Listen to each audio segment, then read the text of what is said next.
এত কম সময়ে এরকম একটা রেজাল্ট পাবো এক্সপেক্ট করিনি। যাই হোক, গুড মর্নিং সবাইকে, নমস্কার। আশা করি সবাই খুব ভালো আছো। আজকে আবার একটা নতুন রাইডে নয়, মানে এমনি তোমার সঙ্গে একটা ডিসকাশন করার জন্য বেরিয়ে পড়েছি। তোমরা যারা যারা আমার পুরনো ব্লগ দেখেছো আর কি, তারা মোটামুটি জানো যে কিছুদিন ধরে আমরা বলছি আমি একটা প্রবলেমে বেশ ভুগছিলাম। সেটা হচ্ছে মাইলেজ রিলেটেড ইস্যু। কীরকম? আগে তো মোটামুটি গাড়ি রাফ চালিয়ে এমনি চালিয়ে 30 পেয়েই যাচ্ছিলাম, 30 এরকম কিছু, ভালো চালালে 32। বেশ কিছুদিন আমি মাইলেজ পাচ্ছিলাম 27, 28 এইরকম।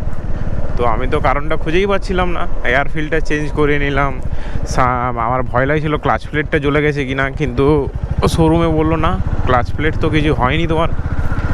তারপর আমি মানে ঠিক করলাম যে ভালোভাবে রাইড করব। ভালোভাবে রাইড করলাম একটা লং ডিস্টেন্সে, যতটা সম্ভব ক্লাচ কম ইউজ করে। হ্যাঁ, তো তারপরও কিন্তু সমস্যার সমাধান হলো না। তো লাস্ট টাইম আমি একটা জিনিস মেনটেন করলাম, যেটার কারণে কিন্তু আমি 28 থেকে 32.3 এরকম কিছু একটা মাইলেজ পেয়েছি, যেটা যথেষ্ট ভালো। মানে সেটা কীভাবে, মানে শুধু যে ওই ক্লাচ ধরে ধরে কম ক্লাচ ইউজ করা সেটার উপরে ডিপেন্ড করে না, আরও অনেকগুলো ফ্যাক্টর আছে, আমি আসছি সেই ফ্যাক্টরগুলোতে। একটা ব্যাপার হচ্ছে ক্লাচ ধরে চালানো। তোমার ক্লাচ ধরে চালানো চলবে না, যে অভ্যাসটা কিন্তু আমার কোনোদিনই ছিল না যে ক্লাচ ধরে চালানো। তো সেই অভ্যাসটা থাকেনি, কিন্তু যতটা সম্ভব ক্লাচ কম ইউজ করা, যেটা আমার একটা ভুল কনসেপশন ছিল যে ক্লাচ কম ইউজ করবো, তাহলে কী করবো, এটা লং স্ট্রোক ইঞ্জিন তো এ কী করতে পারে, 4-5 নাম্বার গিয়ার অনেক লো স্পিডে চলতে পারে, তোমার গিয়ার ডাউন শিফট করার প্রয়োজন হয় না। তো সেক্ষেত্রে কি হলো বলো তো, আমি ক্লাচ কম ইউজ করার জন্য গিয়ার শিফটটাই কমিয়ে দিয়েছিলাম, যেটা কিন্তু সবথেকে বড় ভুল। আমি সবথেকে ভালো মাইলেজটা কীভাবে পেয়েছি জানো? প্রপার টাইমে গিয়ার শিফট করে। মানে ধরো এখন আছি আমি 3 নাম্বার গিয়ারে, কারেক্ট 3 নাম্বার গিয়ারে আছি, এরপরে ধরো এখন আমার একটু স্পিড কমে গেল, তো আমি 2-এ চলে এলাম এবং একটু স্পিড বাড়লে 3-এ, এবং আরেকটু স্পিড বাড়লে 4-এ। মানে এই গাড়িটা টানতে পারে বলেই যে তাকে টানাবো সেটা কিন্তু ভাবলে চলবে না। মানে 4 নাম্বার গিয়ারে ও যে 30-এও টেনে দেবে তোমাকে, কিন্তু ঠিক নয়, তাতে করে তেল কনজামশন বেশি হয়। মানে প্রপার স্পিডে প্রপার গিয়ার। আমি আমার গাড়িটার ক্ষেত্রে যেটা নোটিস করেছি আর কি, মানে তোমার 1 থেকে 20 মোটামুটি ফার্স্ট গিয়ারে চালাও, 20 থেকে 30-35 অবধি সেকেন্ড গিয়ার, 35 থেকে বলতে পারো 45-50 অবধি থার্ড গিয়ার, তারপরে ফোর্থ গিয়ার মোটামুটি 50 থেকে 60-র মাঝামাঝি দিয়ে 6 গিয়ার ফেলে দাও। মানে এটা তোমাকে মেনটেন করতে হবে। যদি মেনটেন করো, তার মানে কি, সবথেকে বেশি এফিসিয়েন্টলি গাড়িটা কাজ করতে পারবে। তোমার প্রতিটা গিয়ারে ও প্রপার পাওয়ারটা দিতে পারবে। মানে এতে কি হয়, যদি যদি হাই গিয়ার আছে এবং তোমার স্পিড লো, তার মানে কি, ওকে ওই স্পিডটা থেকে তোমাকে স্পিড আপ করাতে যথেষ্ট পাওয়ার ওকে দিতে, ওই গিয়ারটার জন্য ওটা প্রেসার পড়ে যায় এবং সেটার জন্য সব থেকে বেশি মাইলেজ খায়, যেটা আমার অবজারভেশন। এবং এই প্রবলেমটা লং স্ট্রোক ইঞ্জিনের ক্ষেত্রে সব থেকে বেশি হবে। তার কারণ হচ্ছে লং স্ট্রোক ইঞ্জিনে আমরা বুঝতেই পারতাম, ভাইজারটা নামিনি, হাওয়া শব্দ আসছে, উইন্ড ব্লাস্টটা এদিকে আছে প্রচুর। কারণ লং স্ট্রোক ইঞ্জিনে আমরা বুঝতেই পারি না যে গিয়ারটা আমাদের ফেরার কতটা প্রয়োজন। এবং আমি তো ইভেন ওই শব্দটা ফিল করতাম বেশি করে, হাই গিয়ার লো স্পিড, একটা শব্দ হতো ধুক করে, সেটা আমার বেশ ভালো লাগতো, তার জন্য চালাতাম। এবারে এক্সেপশন কেস হতেই পারে, তুমি গাড়িটা ফান করতে চালাচ্ছ, তখন কিন্তু মাইলেজের কথা ভাবলে চলবে না। এটা একটা ব্যাপার যে তুমি ফান করতে চালাচ্ছ, দেন তুমি কিন্তু মাইলেজের কথা ভাবতে পারবে না, তখন তুমি মজার জন্য চালাও। আর এখানে চলে এসেছি আমরা নারকেল বাগান।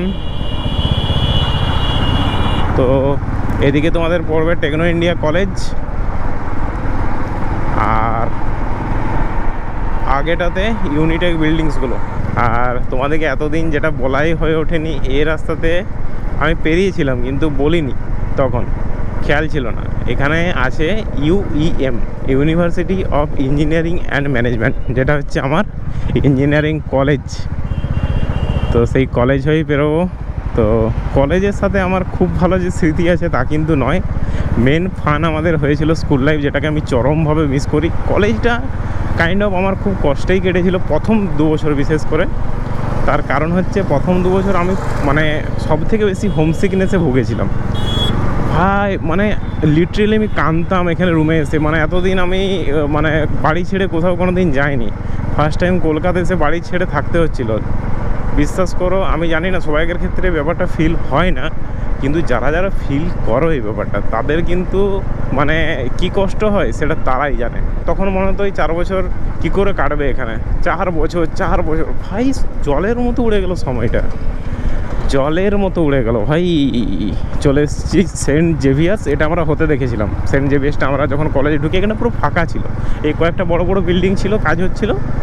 আর আমরা যখন সেকেন্ড ইয়ারে সম্ভবত হবে তখন এই সেন্ট জেভিয়ার্স তৈরি হওয়া শুরু হয়েছিল। তারপরে গোটা বিল্ডিংটাই দেখো কমপ্লিট হয়ে গেছে এখন। আর আমাদের ইউএমেরও বিল্ডিংটা বেশ বড় সড়ো হয়ে গেছে। এই পিছন দিকটা আমরা তৈরি হয়েছে, আমরা যখন লাস্ট ইয়ারে পড়তাম তখন ওই দিকের বিল্ডিংটা আমরা ক্লাস করতাম, ওখানে তৈরি হয়েছে।